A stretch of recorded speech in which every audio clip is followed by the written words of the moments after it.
Latih diri untuk sabar dan nikmatin prosesnya, jangan mau hasil yang cepat. Ingat ya, kuasai diri. Sederhana itu bukan berarti lu miskin. Ada orang ya yang kelihatannya punya segalanya tapi sebenarnya nggak punya uang. Ada juga orang yang kelihatannya sederhana, biasa-biasa aja, tapi punya harta kekayaan yang sangat luar biasa.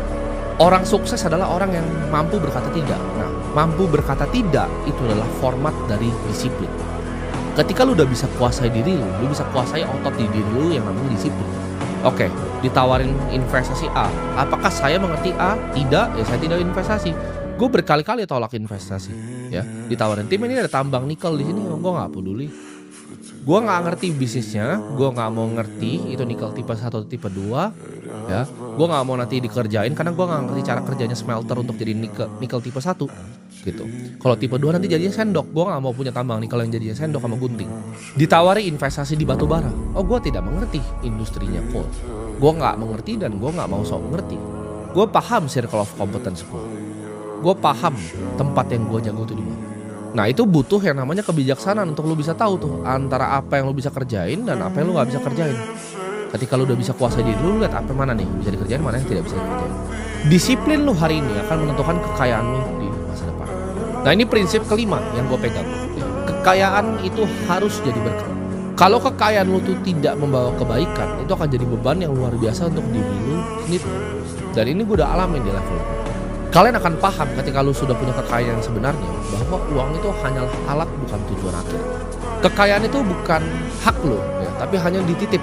Itu bisa kapanpun diambil dari lu. Kalau lu tidak mengelola dengan bijak, itu bisa diambil kapanpun.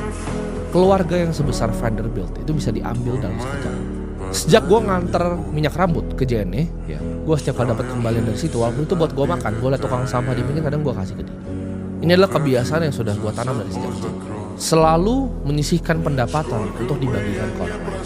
Kalau kamu adalah seorang pengusaha, ya jadikan bisnismu itu sumber untuk bisa bantu banyak orang, bisa mempekerjakan banyak orang, bukan hanya sarana untuk lu sendiri nyari untung. Gunakan uang yang lu punya itu untuk membangun, bukan hanya untuk menghancurkan. Uang yang bermanfaat itu akan selalu dikenang lebih lama dibanding harta yang ditumpuk. Reputasi dan nama baik, ini gue belajar, jauh lebih penting dibanding kemewahan apapun dan uang manapun. Semakin tinggi kekayaan lu, harusnya semakin tinggi juga keinginan lu untuk melayani, ya. Jadi pelayan untuk masyarakat, untuk jadi kebaikan untuk manusia yang lain, untuk bisa sharing seperti ini.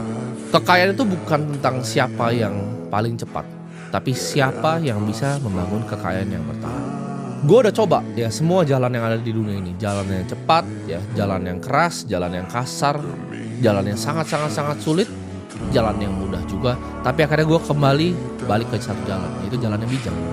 Melayani orang itu adalah panggilan gue. Itulah kenapa gue akan sisihkan sebisa mungkin di tengah waktu gue yang banyak gue pakai untuk hal-hal yang lain, gue akan sisihkan. Karena ini adalah janji diri gue sendiri ke Tuhan di atas. Ketika gue berhasil lepas dari rantai perbudakan finansial, gue akan bantu orang-orang seperti kalian tuh bisa berjalan lurus, bisa bebas juga.